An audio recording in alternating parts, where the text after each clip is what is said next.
Hey guys, Coach Mike here. Today I want to share with you in this interview with Walter Beede some really awesome stuff about the evolution of baseball. We talk a lot about recruiting, we talk a lot about athletes and how the game has changed. I do want to give you a fair warning that we had some audio issues during that particular interview. So yes, I don't have a professional studio, and no, I don't have the abilities to take it out. Even though I tried, I think you guys are going to get the gist of it. For the most part, it's really good, no problems. But just wanted to give you guys a heads up. So again, thanks for watching. Hope you enjoyed this interview with Walter Beede. Thanks. We want to welcome you guys today to the Elite Athletes Podcast. Today we're talking with Walter Beede. Walter is the president of Baseball Process. He's was a former professional athlete, was drafted out of high school. He's also a coach and a parent and an all-around amazing guy. He's got an interesting story, and I want to talk to him today about just how he's been seeing the evolution of baseball. As we talked in our pre-meeting was baseball's changed over the years. So first off, Walter, thanks for being with us. Glad to have you on. Thank you very much for having me. I'm really looking forward to this afternoon's podcast. Awesome. Thanks for being with us again. So let's start off by talking about what the baseball process is. I know that's a big part of what you're doing right now, working with student athletes. So let's just get into that. Just kind of tell us a little bit about what the baseball process is and how you got involved or what led to you creating the baseball process. Well, I'll start from the back of that question to the beginning. So what led me to do this was over the years I'd be interacting with parents in reference to my background as a college head coach. And they would ask me, how do coaches evaluate student athletes? What's the financial aid process like? Scholarships, Division III, scholarships, merit money, grant money. So I found myself answering a lot of repetitive questions. And so what I started to do was I initially did it more as just word of mouth, where I would interact with student athletes and parents. And it kind of all began with evaluation. So I would always let parents know that the best thing to do is to really have an independent eye evaluate their son's current skill sets, projectable skill sets, and where they might fit at what level. And then as my sons began to go through the college recruiting process, I found myself not so much in demand, but more curiosity seekers, because both my boys, with my youngest kind of being more at the forefront on a national level, I would get the questions in reference to how to interact with a college coach, when to interact with a college coach. So baseball process was very organic. I really never took it, from a corporate perspective or a business perspective, really until probably about 10 years ago, when I found myself spending extra time, I guess, if you will, or repeating meetings with parents. And so therefore I began to consider it more or look at it more as a consulting business. Gotcha. So let's talk about the evaluation process for you. What does that look like when you sit down with a player? What kind of things are you evaluating? Are you evaluating just the physical attributes and skills? Are you also taking into consideration like mental, emotional, just kind of where that kid is on different parts of his skill set? What makes what I do a little bit different is, typical recruiting agencies, recruiting companies, college placement type of businesses, for the most part, they're going to interact or take on all people that, pay them for their services. And I'm very different. And so what I try to do is, for the first couple months, I go into what I call a covert inquiry period, where I watch the student athlete. So if somebody contacts me, I ask for a schedule. It could be a practice schedule if we're in the off season. It could be a game schedule if we're in season. And what I try to do is I try to go out and truly watch how the student athlete interacts during a practice environment, during a game environment, how they interact with coaches, teammates, how they prepare themselves. And then if I feel that this would be a good fit, as if that they could utilize my services, I then have to speak directly with the student athlete because I want to know their understanding of the game. And you'd be amazed. I know when I was a kid, when somebody asked me who my favorite player was, I had a tough time choosing between Carlton Fisk, Dwight Evans, Roberto Clemente, players, that student athletes today have no idea. But, you'd be surprised how many students say, geez, I really don't have a favorite student. And then you'll say, well, what's your favorite team? How much baseball do you watch? And they don't watch a lot of baseball. So then that might not be a good fit for what I do. But I have parents that will drive to me from New York. I have, basically all the Mid-Atlantic. And so if I feel it's a good fit, then we move to the next step, and that's the evaluation, where I try to get an understanding of the student athlete's physical skill sets and capabilities. And then from there, kind of speak to the weaknesses and where we need to develop, typically is strength. And then we kind of progress. And what I always try to tell parents is don't let the level of play that your son currently is at, it shouldn't dictate where you go from moving forward. It should always be about the student athlete and what their work ethic is and what their dreams are. Absolutely. Absolutely. So let's talk about the work ethic. I heard you in another interview where you really talked a lot about the practice versus the play, right? I'm sure you're like me. I played a lot of wiffle ball, stick ball, pickup ball, pretty much any place you could throw down 4 bases and have some place to hit a ball. We did that on a daily basis as a kid. What do you think about that in terms of, do you think players right now are practicing as much as they should to hone their skills, or do you think that the massive schedules are affecting the overall skill development of players? This is where I typically get the old man get off my lawn comments, in the Twitterverse. And I really think we've become competition heavy and preparation light. And I equate that, a lot of it, to the lack of organic sandlot pickup games, the pastoral kind of get on your bike, put your glove and bat on the bars and off you go. I think we've become too organized, too much adult supervision, too technology driven. I'll give a case in point. When I was a kid, if you had 2 outfielders, you could choose whether to eliminate the right or left fielder. Right. You were a right-handed hitter, and they didn't put anybody in left field, so you couldn't pull the ball if you were out. And so you learned how to be a middle backside hitter, but nobody told you you were learning how to hit opposite field. You just knew that if I pull a ball, I'm out, so I'm not going to pull the ball. And we don't have enough of the repetition equals retention format. Everything is an organized indoor or organized outdoor event, typically run by adults. So, and then if we don't have enough supervision, parents don't want to send their children to an empty sandlot with no adults. We really don't have that. Hey, have a great day. I'll see you for lunch. If you don't come home for lunch, I'll see you at dinner kind of mentality. And so I think that's the missing component. And generally, when I get pushback from people via social media, they always say, well, let's look at the student athletes in the Latin American countries. And then when I say, yeah, let's do that.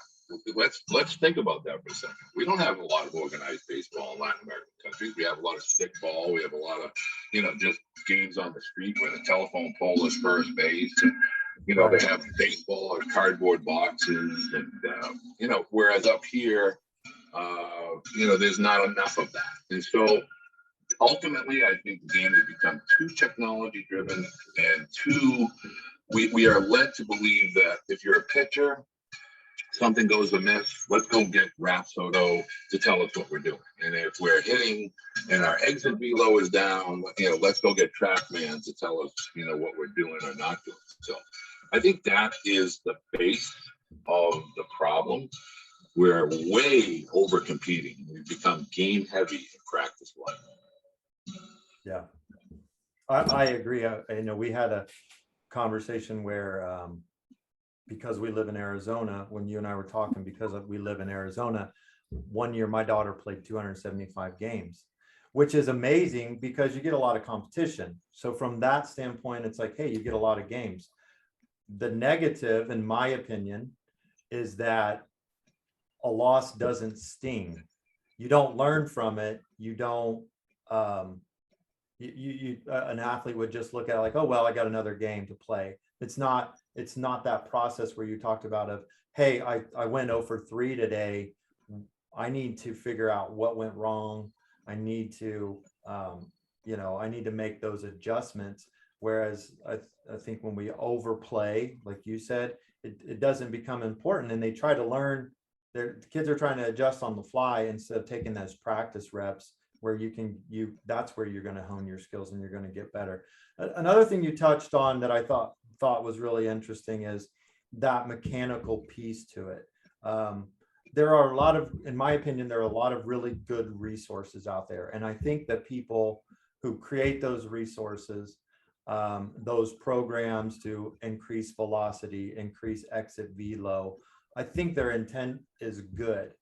But I believe, and tell me if you agree, I believe it creates kind of a misnomer in the parents' purview that, hey, if my son, for example, if my son has an exit velo of 95, he's going D1.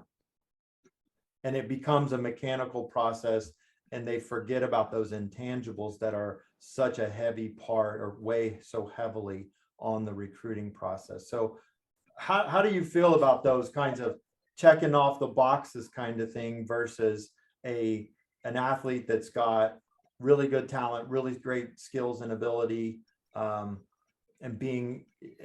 parents trying to check off boxes instead of helping that athlete find and hone their skills? I think one of the things that I believe, I call it the hamster wheel. And so let's think about how parents and student athletes find their way to the sport of baseball. And that's ultimately where this whole topic begins. Because if we start to think about, as silly as this may sound, the 8 and 9-year-old groups, if I go back in time, when you were a 7, 8, 9-year-old, you were playing in the minor leagues of Little League, Sandlot, Dixie, or at 10 through 12, you played Little League. And at 10 years old, when you went to the plate against the 12-year-old from 45 feet who was, throwing 65 or 70, we didn't know, nobody knew, but they threw hard.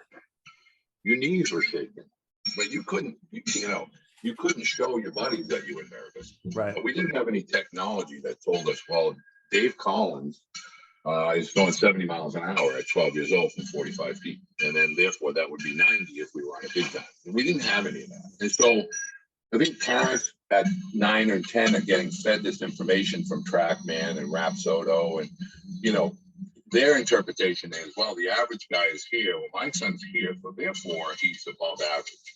Right. Well, that's age. That's in a practice environment. That's in a structured environment. It's not anything that they're really necessarily learning. And so when you start to get older and we do this step ladder of the hamster wheel, where we go 8U to 9U, 10U, etc., we are really not challenging ourselves and preparing ourselves to be an older student athlete at either at the high school level or obviously the college level.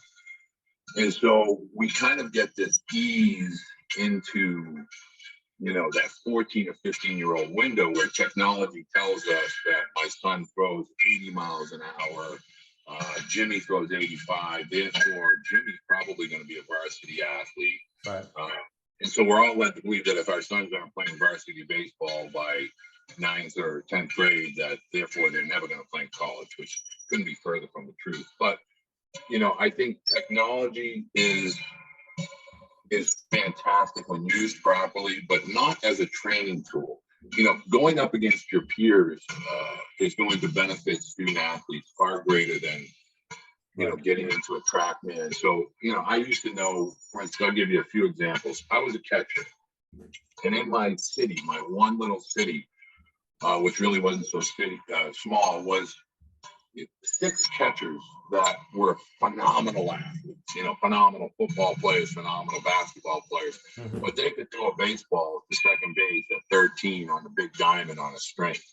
Meanwhile, I had paratroopers, coming in off of my ball to second base. Right.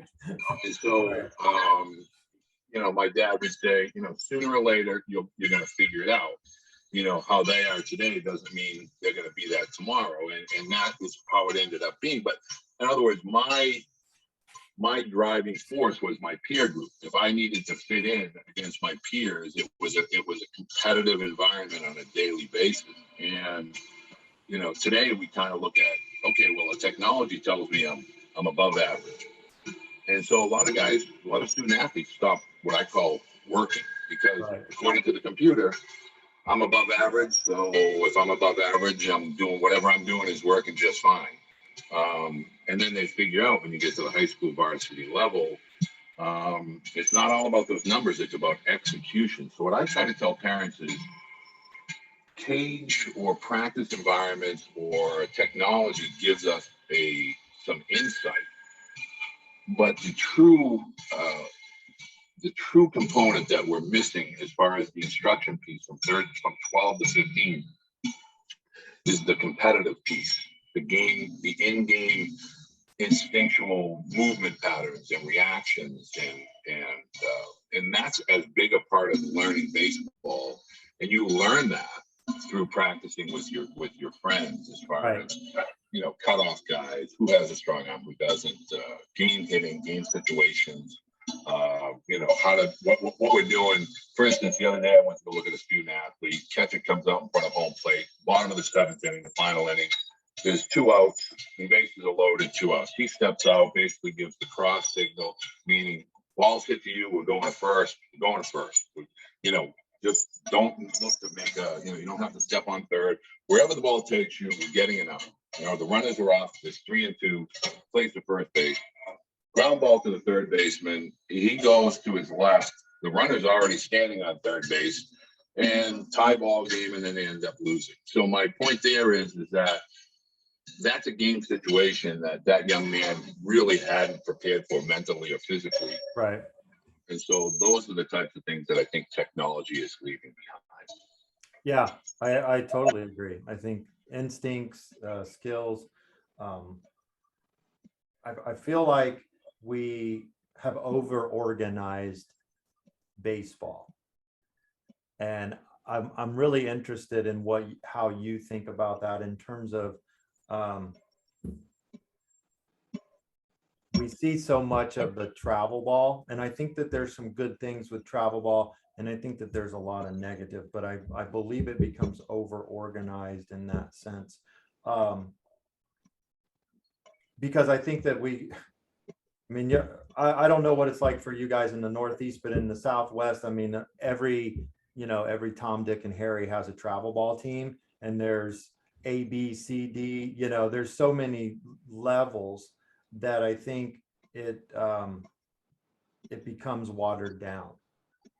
And now what I'm really interested again is that evolution of baseball. When I played, growing up in the Midwest, it was Legion ball. Legion was our travel ball. Was it this? If it was the same for you, and then, so you played for your school team, you played for your city or against your city, in your city, and then you played on a Legion team, and that was the travel. Fast forward 25, 30 years, and you've got kids who don't even don't even play for their school teams. They only play travel, and they're jumping from team to team to team. How do you like assess that for us from somebody who's in the trenches? Do you feel like that's really helping athletes? Do you feel like it's how do you feel like it's impacted the sport in general? Just kind of unpack those thoughts with the travel ball scene there. Go back in time and tell you exactly when travel baseball started and why. So I'm going to tell you the why it started is because AAU basketball became very prevalent throughout the country. And you had these boarding schools and you had these basketball magazines.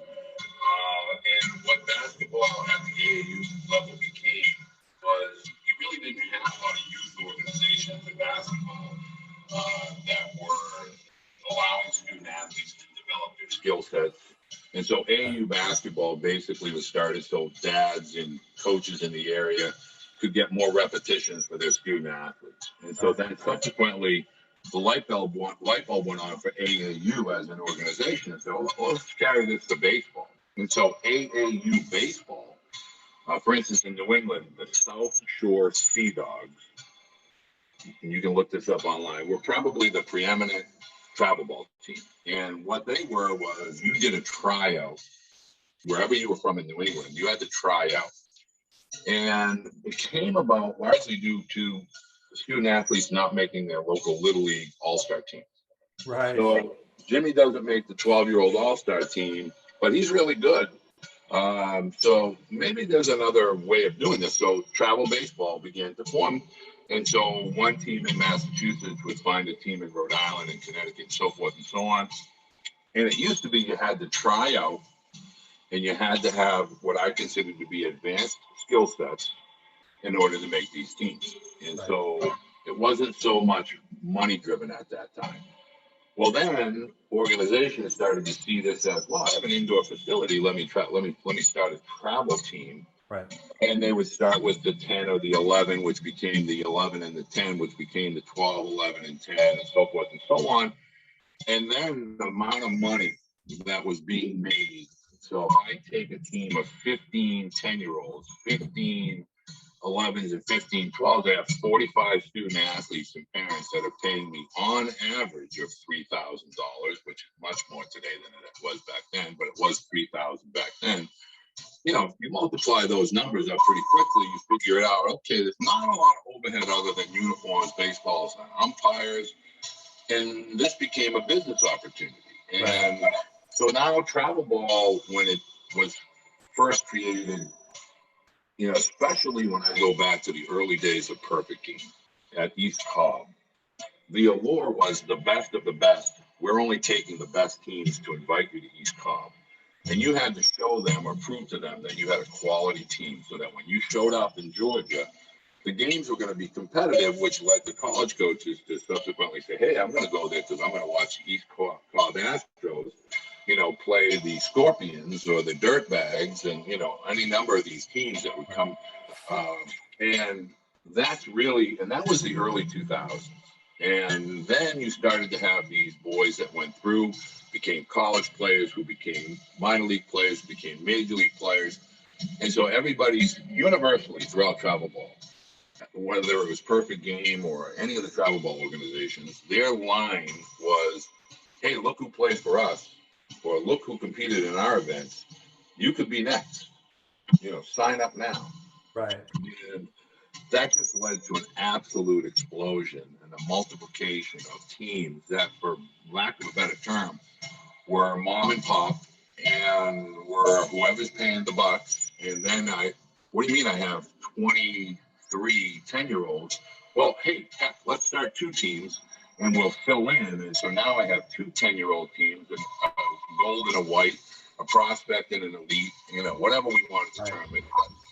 It ended up being to the point where you could see it getting watered down when you started to see scores 13-0 and 4 inning games.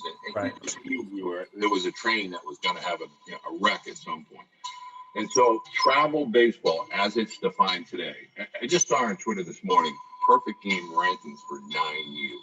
Now, 9U? 9U. Now, this was a blue check next to perfect game, and it had 9U rankings. So now, when you're a parent and you hear the following speech, well, our team was ranked number 2, 9U. You know, we just picked up Jimmy from the other team, so we're going to be even better next year at 10U. Right. Okay, what and why is this relevant in baseball development? So I just think travel baseball has a lot of good quality mentor-like coaches, which is critical, who not only understand the game, but can disseminate information in a meaningful way, which is critical. And they're truly teaching student athletes. When you have coaches, and I say 2 or 3 usually for most travel ball teams. So I always say to a parent at 10, 11, 12 years old, put yourself in your son's shoes. And what I want you to do is the next travel ball tournament, I want you to take your phone and I want you to press record. Put it at your feet. Say nothing. Don't say a word. And let that record, and do not stop it until the end of the game.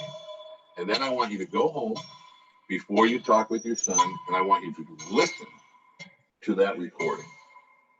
And they are amazed. The arguing that goes on in the stands, the parents yelling at umpires, the parents yelling at other parents, the parents yelling at opposing players. I said, if you were 10, if you were 11, if you were 12, and you're hearing this, are you having fun? Like, right. Did you have fun? And then inevitably, the parents, they say something, and I'll say, did you hear yourself just yell at your son for swinging and missing? I said, do you think he wanted to swing and miss with the bases loaded? Now, I say that because I have a video of my son and 12-year-old Little League All-Star. And my girlfriend at the time is recording this. I have no idea. My son ends up, bases loaded, 2 outs, bottom of the 6th inning in a Little League All-Star team game. They're trailing by 3. First pitch he watches go by, and here I go yelling, you gotta swing the bat. Right. Next pitch go by, he is taking a donkey hack, swing and miss. And I can literally see in his face. And the next pitch he hits for a home run. And here I am jumping all around. After the game, I have no idea this video exists. She puts it out in front of me. And as I'm listening to it, I'm saying to myself, how much pressure am I putting on my kids? And from that day forward, at any level, including minor league games, I sit in the outfield. And nobody can hear me, and I don't say pretty much anything, but I learn to sit and observe and watch. But my point is we wonder why student athletes give up the game of baseball at 13 through 15. And it's due large in part to these organized games where all this yelling, screaming, it's not fun. Whereas I can go play lacrosse, I can disappear on the field. Nobody knows, or soccer, or football, I can go disappear on the field. Nobody knows I'm having a good game, bad game. Nobody knows. And baseball being that spotlight sport, we're putting so much pressure on younger student athletes at such a young age. Yeah. It becomes not fun anymore. Oh, I totally agree. My daughter was a pitcher and was a really good pitcher and made it to the collegiate level, but I had the same philosophy and almost the same kind of awakening that you did. Was, I coached her, but I was also sometimes on just a parent and that watched her and watched go through that. And I met a coach from Arizona State that one time said, hey, the most difficult position on the field is the pitcher. That pitcher has all the stress, all the pressure. And, he kind of said, do you think that they're not trying to throw strikes? Do you think they want to put the ball in the dirt? Do you think they want to give up a home run? And it puts so much perspective in me as a dad and as a coach that very rarely did I overcorrect, did I yell, those kinds of things, because just like you, it's one of those things where it's like, you're supposed to be there to support and encourage and not put so much pressure on these kids. That brings me to an interesting question I've asked to other coaches with the travel ball. And when do you think is a good time? What age, if you will, or what kind of period there would be a recommended time to start the travel ball or seeking competition at a higher level? 14 years old. If I could become the czar of travel ball, I would keep everything at the youth level, Sandlot, Dixie, Little League. I would keep it all there. I would keep it as fun as possible and as much learning that can be done as possible. And then, and only then, if a student athlete has developed an appreciation, a love, a passion for the sport of baseball, 14 years old is kind of when the rubber begins to hit the road. Physical maturation starts to kick in. Skill sets are kind of developed or developing. And that's what we really need to learn the game, right? At 14, we learn all the nuances and the whys and we get more questions at 14 and 15 because there's a deeper understanding and appreciation at 14 for them trying to learn the game at a higher level. So to me, 14 years old, you're kind of in that 8th grade. Right. You're about to enter that, what I call that high school funnel.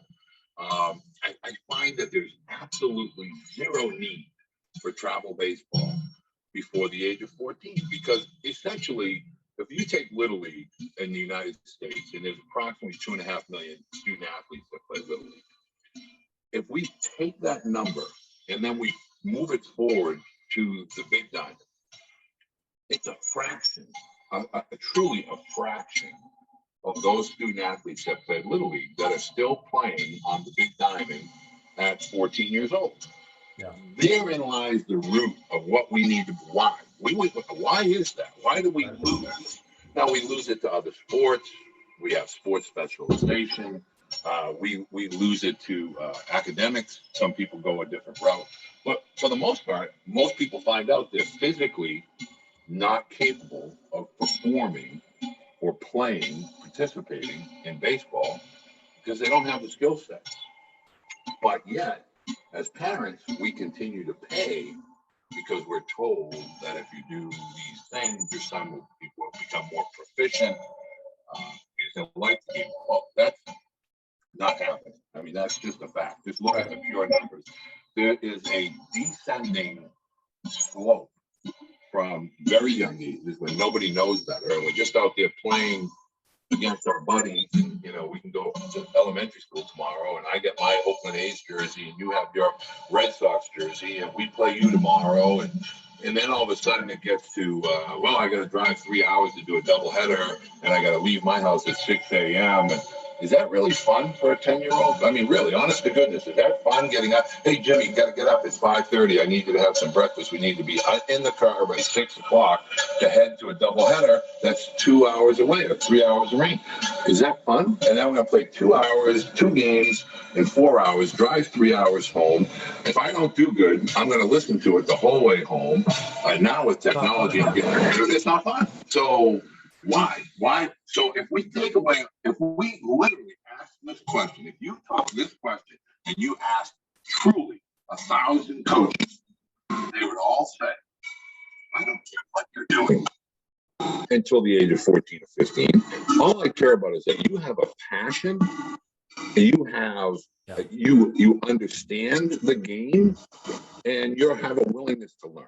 Because up until then, we're taking away the true love of. So what are the best movies? Like when I sit down with a parent, and I have parents that'll call me and we do Zoom and all this other stuff, the first thing I say to the family is, what is your favorite baseball movie? Yeah. And they all look at me like, what does this have to do with Johnny? Okay, well, our favorite movie, and inevitably I get The Natural, I get The Sandlot. Now, when they say The Sandlot, perfect answer. I goes, now, tell me why you like The Sandlot. Because I'm Benny. Oh, okay, so you're Benny the Jet. And, okay, or I'm the catcher, or, okay, but they see themselves in those characters as young baseball players. and they identify with one of those players. And then I'll say to a parent, okay, so how many times during the course of your season does your son get to be Benny the Jet? Does he get to, run and gets to be an athlete? Well, it depends on the team we're playing. Exactly. Because if you're practicing or you're playing a pickup game or sandlot baseball, he gets to do it every day. Right. He gets to do it every day. But yet we're doing it in a cage, and we're doing it for 30-minute increments, or we're having a practice and it's 90 minutes, and it's the coach talking for 60 minutes and us doing for 30 minutes. Right. So therein life is 14 years old. It's 14 years old today. It will be 14 years old tomorrow. We should have no travel ball at all until the age of 14. And then you really need it to be a tryout situation. Really. Honest to goodness, that's how it should be. Yeah, I think that's interesting because we see kids that are already burned out by the time they're 14.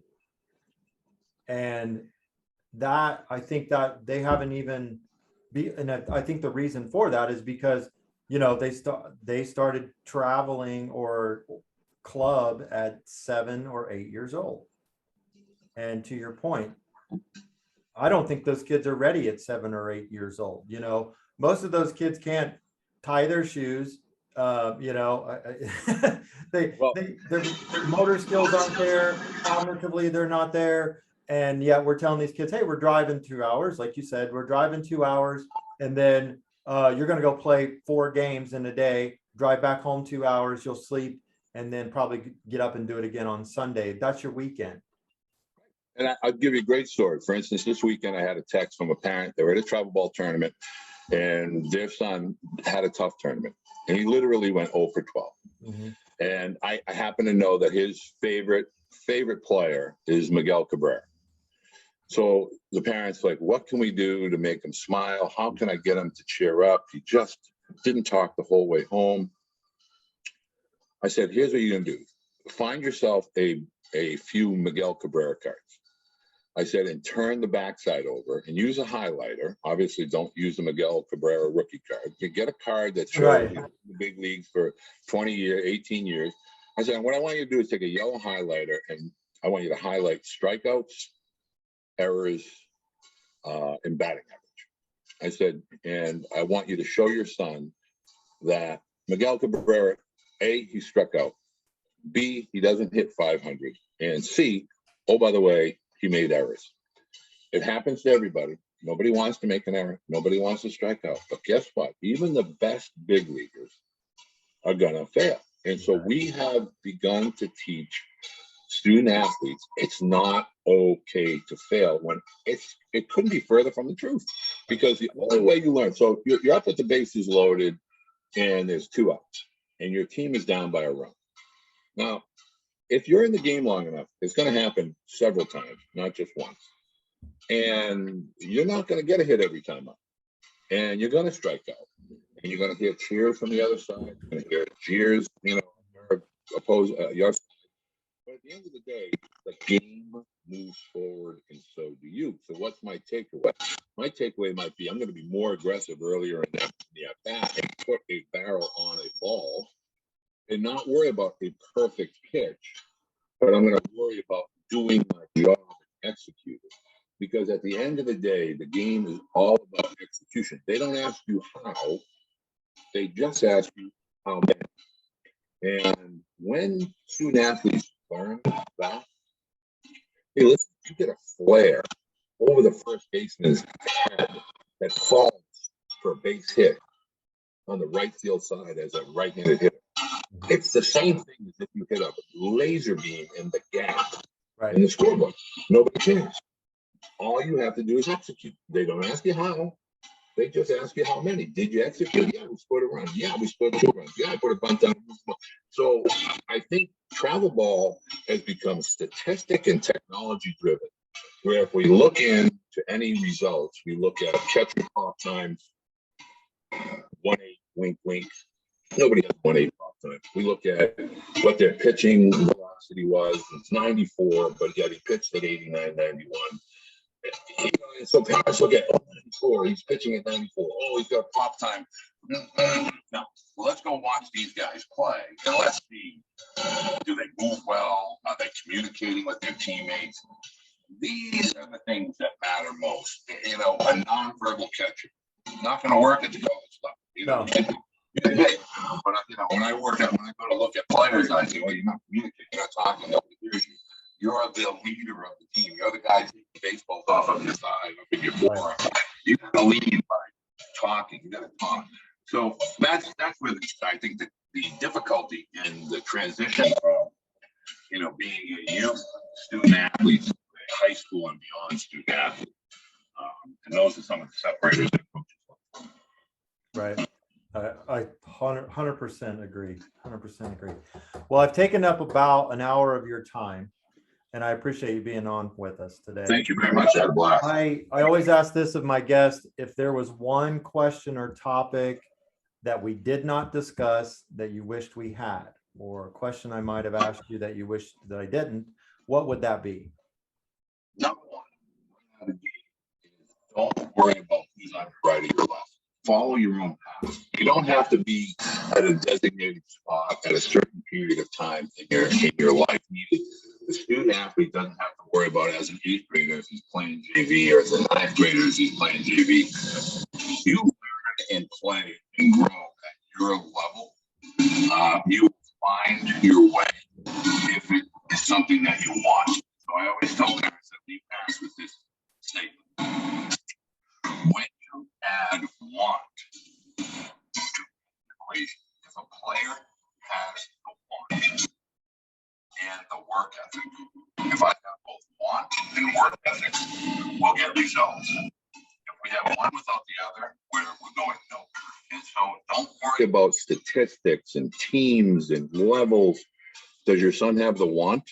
Is he pulling you? Does he want this as bad as you want this for him? Right. If that's evidence, okay, +1. Now, does he have the work ethic? Meaning, okay, I know I have football season, I know I have soccer, but I know I got to get 2 or 3 lifts, workouts in during the off season. Is he working? I know it's not easy. Nobody said it was going to be easy, but there's some separators. So if I have the work ethic and the want, I'm going to get some results. And it can be, there's plenty of major leaguers that went to NAIA schools, NCAA Division III schools. Heck, there's a lot of junior college players that never went to an NCAA or NAIA. And, the divisions 1, 2, and 3 at NCAA, not all are the right fits. You have to find the right fit culturally, socially. So my point is, if a young man demonstrates a true want and a true work ethic, we're going to get results. That's all that we need to worry about at youth level baseball. Couldn't say it any better. So again, I appreciate you being on, Walter. It's been awesome talking baseball with you. Hopefully we can have you on again. So Mike, I appreciate it. It's been fantastic. I enjoyed myself thoroughly.